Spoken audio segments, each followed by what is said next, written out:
গারুলিয়া পৌরসভার অন্তর্গত ৮ নম্বর ওয়ার্ডের কাঙালিঘাট এলাকায় গঙ্গা ভাঙন রুখতে উদ্যোগী হয়েছে রাজ্যের সেচ দপ্তর। তবুও ভাঙন রোধ করা যাচ্ছে না।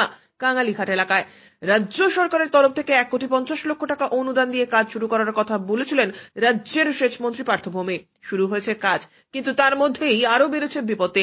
একের পর এক বালি তলিয়ে যাচ্ছে গঙ্গা বক্ষে, জানিয়ে রীতিমতো আতঙ্কে রাত কাটাচ্ছেন এলাকার সাধারণ মানুষ। ফের নতুন করে গঙ্গা ভাঙনে তলিয়ে গেল বেশ কয়েকটি বাড়ি। স্থানীয় বাসিন্দারা পুনর্বাসনের দাবি জানিয়েছেন। তবে গঙ্গা ভাঙনে মানুষের পাশে থাকার বার্তা দিলেন ব্যারাকপুর লোকসভা কেন্দ্রের সাংসদ অর্জুন সিং। তিনি বলেন, আমি গারুলিয়া পুরসভার চেয়ারম্যান রমেন দাসের সঙ্গে কথা বলেছি।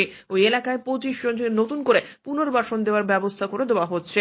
সেই বিষয়ে গারুলিয়া পৌরসভার আধিকারিক সচেষ্ট হবেন।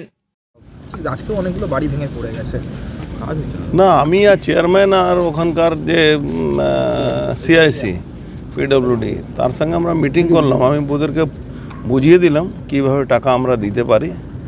সেইভাবে ওরা প্রজেক্ট রেডি করছে, জমি ওরাও দেখে নিয়েছে, সেখানে ওদের 25খানা বাড়ি তৈরি করে দিয়ে দেওয়া হবে।